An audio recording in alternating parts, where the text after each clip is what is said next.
Frumos și mirați, bine ați venit, dragilor! Astăzi facem etalarea bonus pentru luna iulie, valabilă pentru toți cei care aveți soare, lună, ascendent sau Venus în Rac.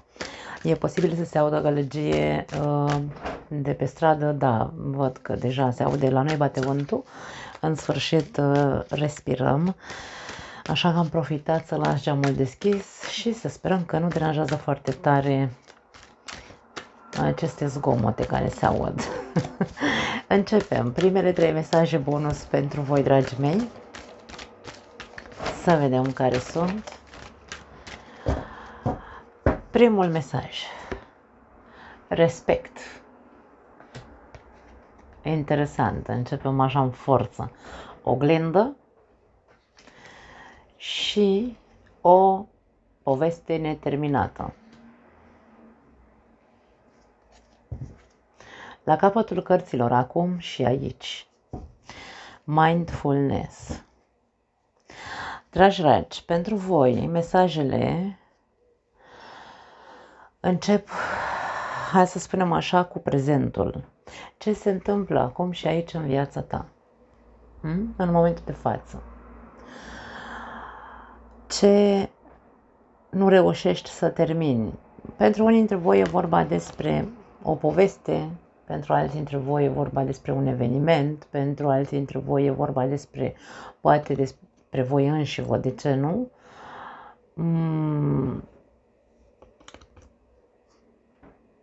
Ideea este că depinde despre ce ne vorbesc aceste cărți, despre ce problemă neterminată aveți în fiecare dintre voi în viața voastră,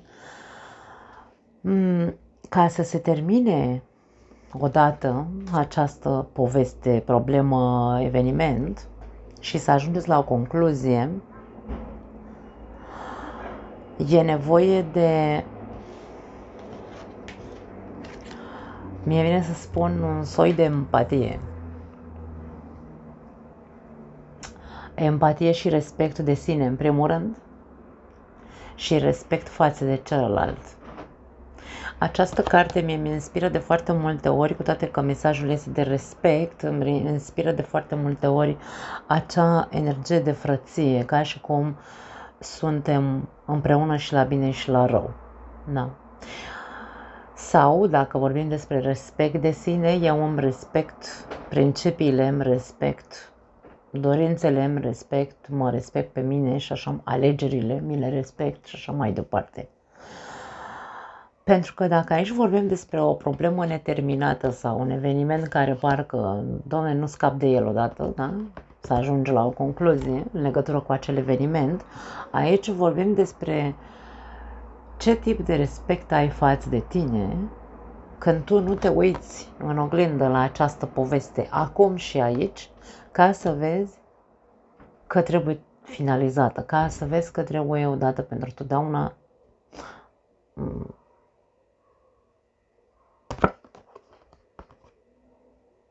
trebuie să ajungi o dată pentru totdeauna la acel final, da? De-aia spun, trebuie finalizată această poveste, această problemă. Dacă vorbim despre o persoană, pentru că aici vorbim despre respect, vorbim despre oglindă, da? Și am spus că acel soi de, cum se numește, de empatie,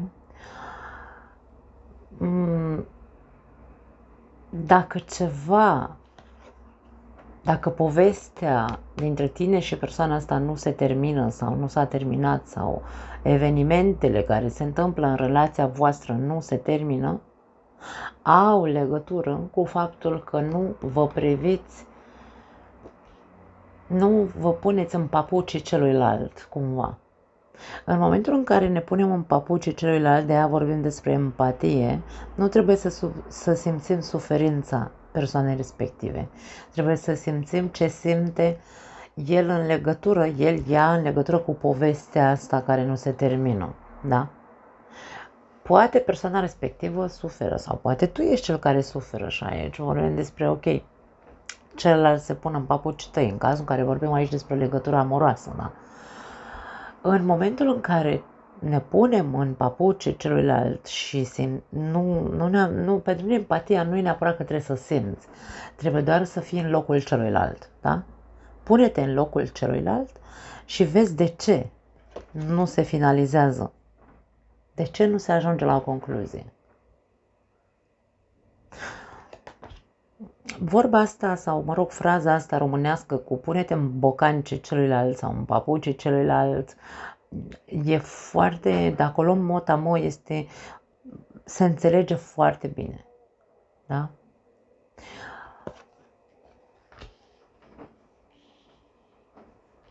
E ca și cum ți se spune că trebuie să ajungi să fii în poziția celuilalt ca tu să poți să înțelegi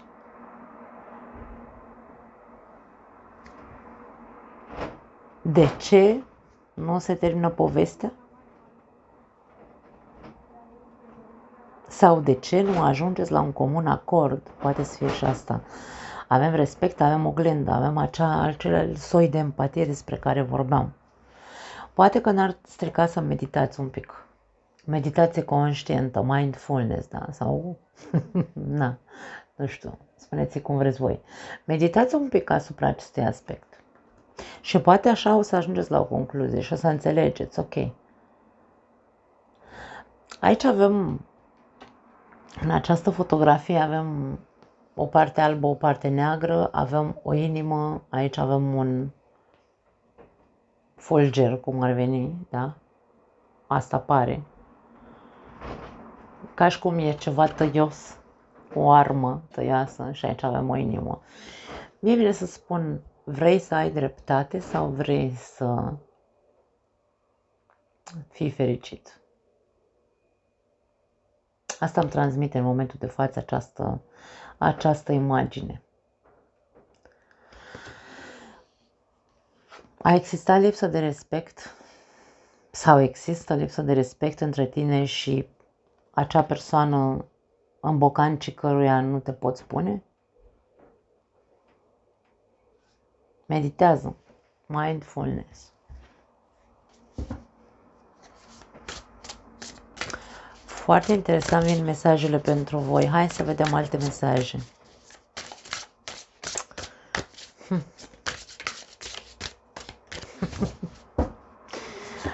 Avem cavalerul de monede. Încet, dar sigur vei ajunge departe, ți se spune aici.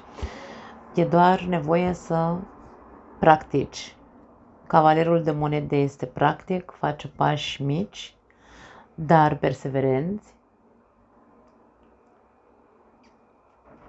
Ți se spune că vei ajunge departe. Cel puțin, poate vei ajunge la această concluzie, poate vei ajunge să finalizezi în sfârșit această poveste, problemă și așa mai departe. Trebuie doar să te hotărăști, în primul rând, să intri în papucii celuilalt, în al doilea rând să te întrebi dacă vrei să fii fericit sau dacă vrei să ai dreptate și să perseverezi, încet, încet, să faci anumite lucruri concrete care să te ducă la acea concluzie. Următorul mesaj, 7 de cupe. 7 de cupe, cartea opțiunilor. Aici ți se spune că nu toate opțiunile care ți se oferă sunt opțiuni bune pentru tine. Ce opțiuni crezi tu că ai? Poate pentru unii dintre voi vorbim despre opțiuni ca persoane, da? În cazul în care aici vorbim despre o poveste de dragoste, da? S-a întâmplat ceva între tine și partenerul de viață, așa, fiecare dintre voi o ține pe a lui, poate că într-un fel sau altul lipsește și respectul între voi, nu ajungeți la niciun consens aici, la nicio concluzie și aici vorbim despre poate tu crezi că ai, ai opțiuni mai bune în exterior. 7 de cupe spune nu. E doar o iluzie. În exterior există opțiuni, însă nu pare că sunt opțiuni, nu par opțiuni bune pentru tine.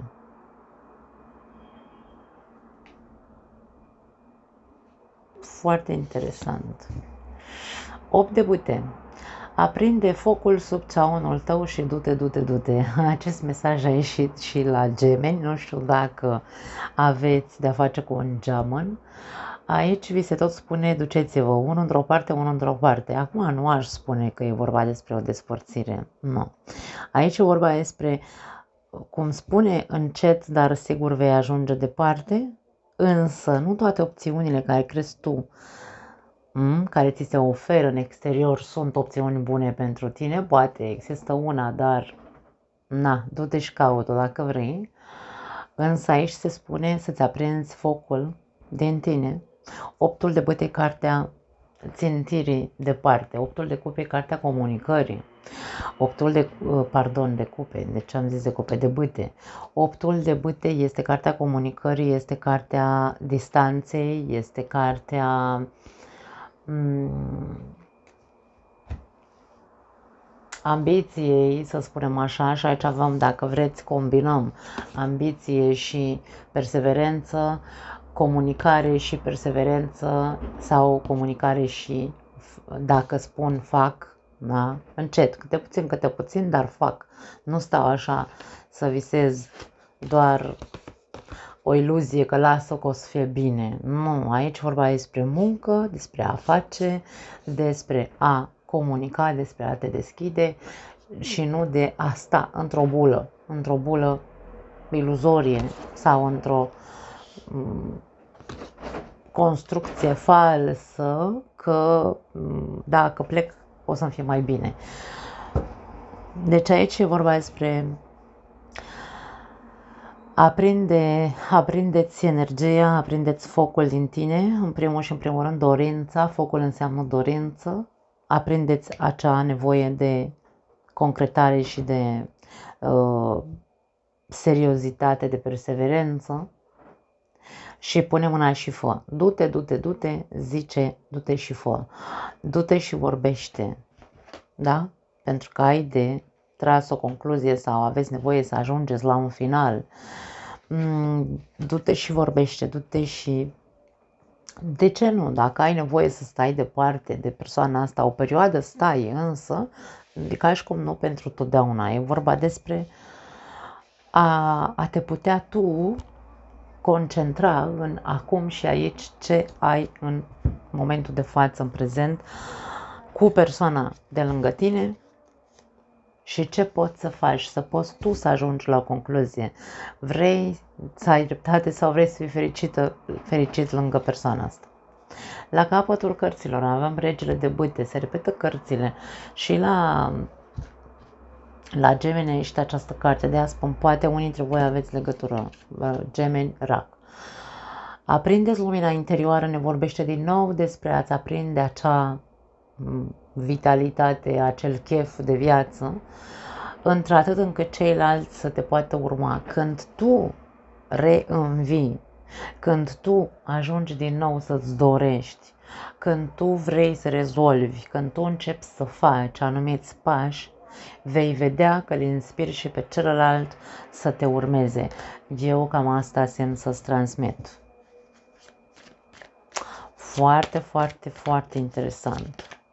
Acum, dacă vorbim despre iubire în contextul ăsta, da, despre unii dintre voi care aici e vorba despre o relație, poate să fie viceversa, celălalt să trebuiască să facă pașii ăștia, însă, na, voi știți care e povestea, dacă aceste mesaje sunt pentru tine sau sunt pentru celălalt. Hai să vedem, îngerii iubirii. Primul mesaj, fă un efort, vezi, deci se insistă. Cavalerul de monede și respectul ăsta, frăția asta despre care vorbeam. Fă un efort și începe să faci câte un pas către, mie vine să spun, să te pui în papuci celuilalt. Aici e vorba despre asta. Tu nu vezi lucrurile în oglindă, tu le vezi doar din perspectiva ta, celălalt bineînțeles că le vede doar din perspectiva lui și aici avem un gol între voi doi pentru că nu se pupă. Cum vedeți voi povestea și nu se pupă povestea, cum vede celălalt povestea, da? Lasă-ți prietenii să te ajute. Și acest mesaj a ieșit, cred că au ieșit ambele mesaje la Gemeni. Și aici avem luna de miere, foarte tare. La capătul cărților, foarte curând, dragii mei. Deci aici e vorba despre dacă voi, pentru cei care aveți o relație, da? Dacă voi faceți un efort și, hai să zicem așa, mai cereți și sfaturi, dar nu neapărat sfaturi de la prieteni, atenție, prietenii aici, în acest mesaj, e ca și cum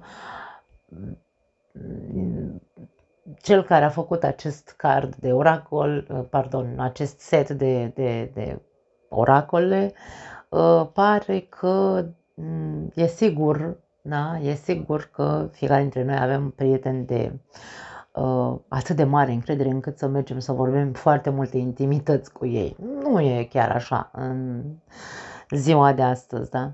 Foarte greu să găsești un prieten cu adevărat, prieten cu care tu să îl pui la probă și să vezi că orice intimitate i-ai povestit nu a spus niciodată nimănui. Așadar, eu aici, în acest mesaj, aș spune, mergeți și cereți ajutorul undeva unde să vă simțiți în siguranță. Unde? La terapie cel mai bine, pentru că de acolo nu pleacă informațiile și nu vor pleca niciodată. Mergeți împreună să faceți terapie pentru a vă pune pe picioare. Aici e vorba despre a face niște acțiuni, a face niște eforturi în următoarea perioadă, pentru că aici e vorba despre foarte curând, adică puneți-vă cârca la treabă și faceți odată, mergeți, căutați ajutor care să vă pună pe picioare relația, care să vă ajute să intrați în teritoriul celuilalt, în papucii celuilalt și să terminați odată povestea asta. După, da, pentru că e vorba despre comunicare, după ce treceți prin acest proces de terapie, probabil, începe luna de miere, veți începe din nou veți începe relația cumva, hai să spunem așa, într-un mod sănătos, îmi vine să zic. Odată ce facem terapie de cuplu, cu siguranță ori ajungem la concluzie că, băi, mai bine ne este despărțiți pentru că nu prea mai avem ce să facem împreună, ori ajungem să ne construim mult mai sănătos de acum înainte relația. Așadar, mesajele sunt care sunt, dragii mei. Pentru cei singuri,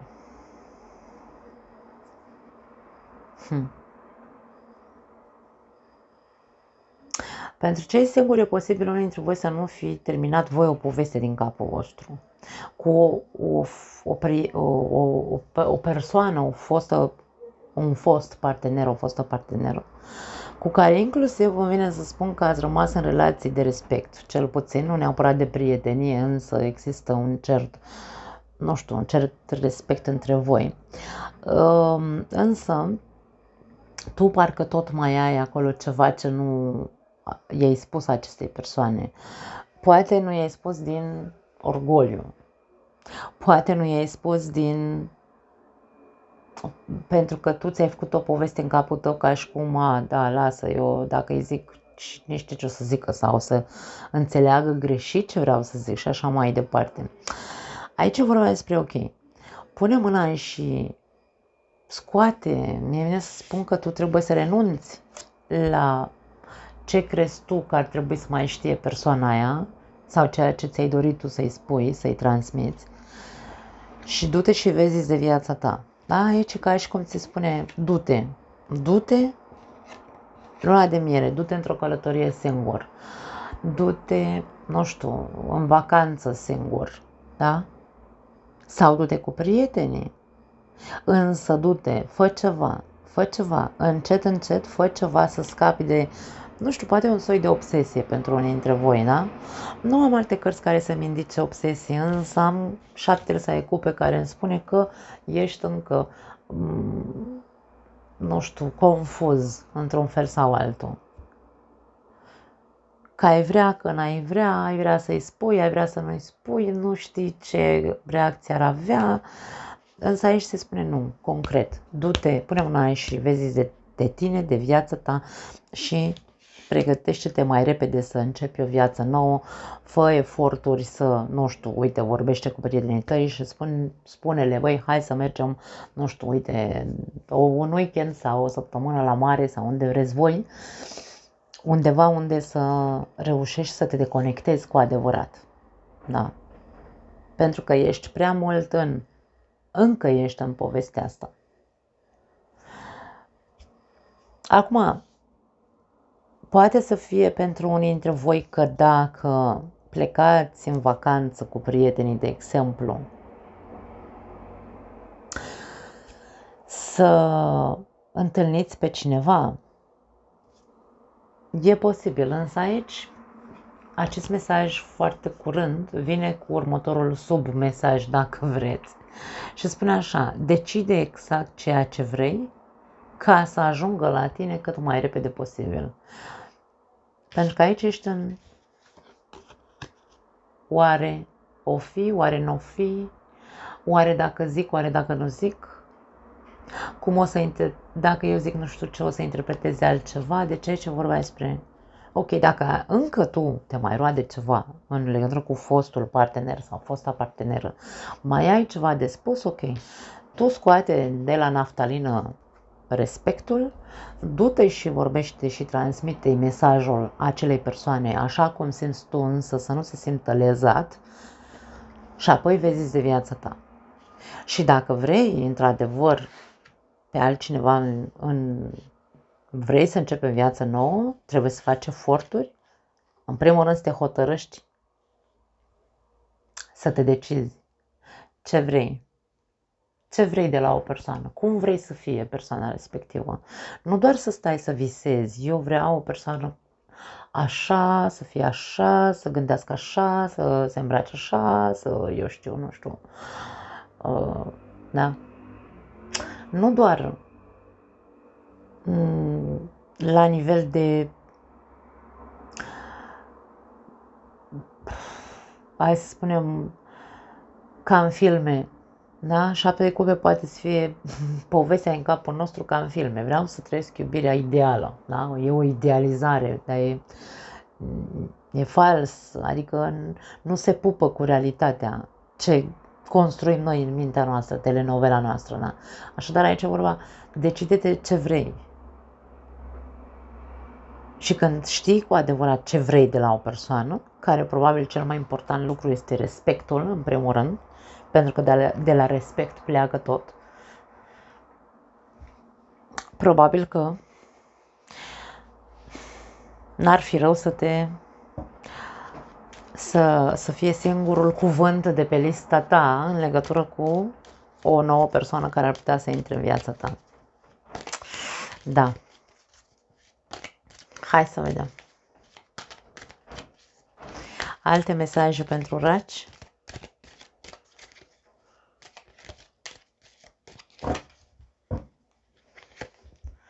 Avem broasca țestoasă, lentoare și protecție. Interesant. Avem triunghiul, decizii și indecizii. Triunghiul ne poate vorbi despre un triunghi amoros.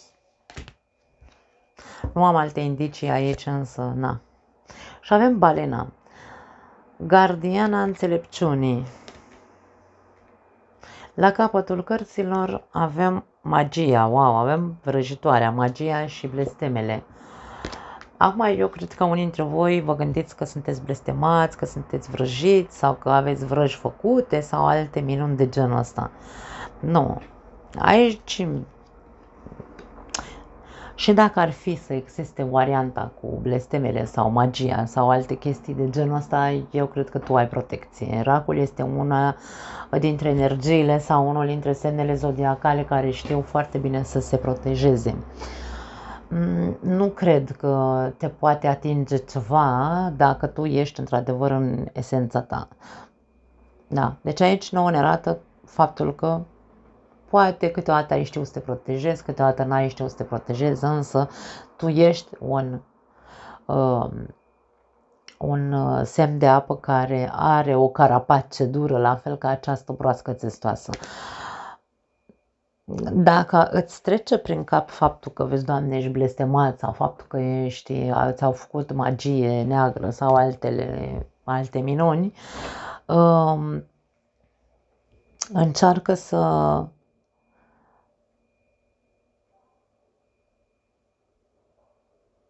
hai să spunem, să meditezi, vizualizând, îmi vine să spun, pentru că aici avem gardiana înțelepciunii, ne arată că ești o persoană foarte înțeleptă și ne arată faptul că câteodată ești indecis. Adică nu ești hotărât, îmi place, nu-mi place, vreau, nu vreau, fac aia, nu fac aia, poate stau așa, nu neapărat că stai într-un triunghi, ci pur și simplu nu te hotărăști odată ce vrei, da? De-aia și aici se spune, hotărăște-te odată ce vrei cu adevărat, ca să ajungă la tine cât mai repede posibil. Ideea este că tu ești o persoană înțeleptă și am pornit de la ideea ce faci dacă ești în aceste gânduri negre în care, vai, mi-au făcut vrăji sau, vai, nu știu, am fost blestemat și de-aia n-am parte și eu de liniște, pace și fericire.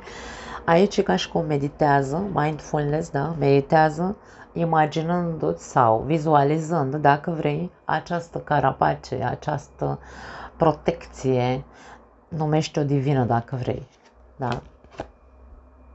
Deci e ca și cum ești destul de înțelept, aici mesajele spun, asta simt să-ți transmit, decide, da? Decide odată să vizualizezi că ești în totalitate protejat și că nimic nu te poate atinge.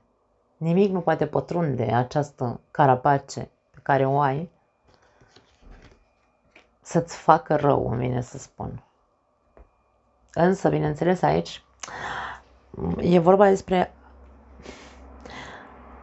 tot ce am zis de la început și până acum, și aceste mesaje sunt doar pentru cei care, dacă nu ajungeți la o concluzie sau nu se termină ceva în viața voastră, nu este din cauza blestemelor sau a vrăjilor, este din cauza faptului că probabil nu te-ai pus în bocancii celuilalt sau celălalt nu s-a pus în bocancii tăi, vreți să aveți dreptate decât să fiți fericiți, poate există și o lipsă de respect pentru unii dintre voi, lipsă de comunicare și așa mai departe, da? Așadar, nu e despre vrăjitorie, ci e despre mindfulness. Da. Trăire conștientă, nu e vorba despre, sau mă rog, mentalitate conștientă, nu e despre stat cu capul în nori, despre oare o fi mai bine nu știu unde, vai, oare o fi mai, nu știu, da? Sau acea idealizare. Hai să vedem alte mesaje pentru voi. Da.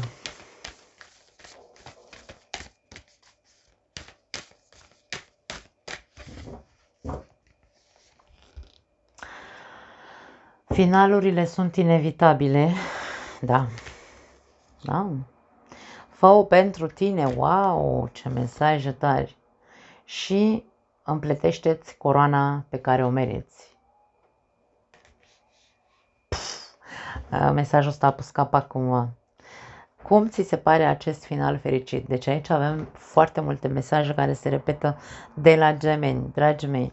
Și această carte probabil că, dacă nu mi-aduc eu aminte rău, s-a repetat și la gemeni. Ce s-a mai repetat? Aceste două cărți la gemeni s-au repetat. Acest top de bâte s-a repetat. Deci avem în comun mesaje cu gemenii, pentru cei care aveți legătură cu un geamăn, da? Este vorba despre probabil o finalizare între voi doi, ceva s-a terminat între voi doi. Nu vă place modul în care s-a terminat, însă fiecare dintre voi trebuie să faceți eforturi pentru voi înși vă însă și să mergeți să cereți ajutorul. Și bineînțeles, comunicarea este foarte importantă. Nu sunteți de acord între voi, nu fiecare are adevărul lui aici și de aia vorbim despre o amestecătură de mesaje sau, mă rog, mesaje comune între voi. Foarte interesant. Însă, aș spune că pentru unii dintre voi ceva s-a terminat și probabil că e mai bine să se termine, sau e mai bine că s-a terminat, pardon. Îți place sau nu-ți place modul în care s-a terminat? Acum,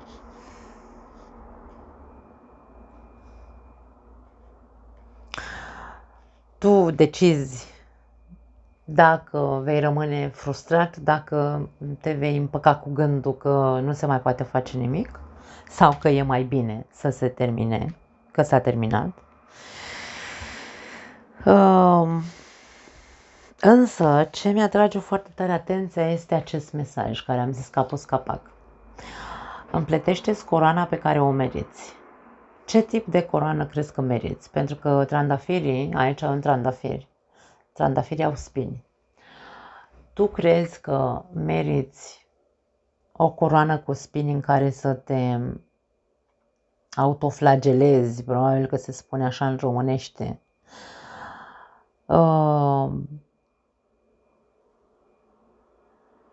Din cauza că nu s-a terminat povestea cum ți-ar fi plăcut sau din cauza că nu-ți place cum s-a terminat povestea sau nu-ți place că se termină povestea. De-aia spun, totul începe aici cu pune-te în papucii celuilalt. Pentru că e foarte ușor să ajungem să ne autoflagelăm, însă, sau să ne autopedepsim, într-un fel sau altul, însă, ne dându-ne seama, da, nu știu dacă e corect în românește, că de fapt noi n-am înțeles poziția celuilalt din cauza că nu ne-am pus în papucii lui. Poate pare nedrept să cerem cuiva să se pună în papucii celuilalt, pentru că din poziția noastră fiecare dintre noi suntem subiectivi, din poziția noastră credem întotdeauna că noi avem dreptate, așa cum tu crezi că ai dreptate, celălalt și el crede că are dreptate. Și aici e vorba despre, ok, pare nedrept să spun să te pui în papucii celuilalt, însă pune-te ca să înțelegi de ce și să n-ajungi pe viitor să te autoflagelezi, cum am zis. Sau într-un fel sau altul să nu trăiești cu regrete, cu niciun fel de regret, să trăiești în păcat și să zici ok, da? De-aia spun, fii foarte prezent în viața ta, fii foarte conștient de modul în care vin gândurile în capul tău, în legătură cu povestea asta, da? De-aia, aici, practic, cărțile îți spun, du-te și caută ajutor sau căutați ajutor, dacă vorbim despre cupluri căsătorite, ca să puteți să luați o decizie sănătoasă pentru relația voastră. Nu lăsați lucrurile să se întâmple doar pentru că ceva sau o poveste are un început și are un final. Nu lăsați lucrurile să se întâmple așa, din inerție. Nu faceți ceva, pentru că aici ți se spune, încet, dar sigur vei ajunge departe. Fă un efort, ți se spune. Poate că aici e vorba despre, ok, nu te mai proteja atât, da, du-te, deschide-te, da, deschide-te,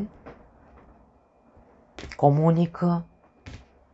Nu știu ce să zic, dragii mei, poveștile, bineînțeles, povestea este una singură, însă mesajele pot fi mixte, pot fi pentru mai multe persoane care nu au, de fapt, aceeași poveste, logic. Da, foarte interesant. Nu mai am altceva. Dacă... eu aștept la comentarii, ce să zic, eu asta simt să vă transmit, nu pot să zic altceva. Mă pup, ne vedem data viitoare. Ciao.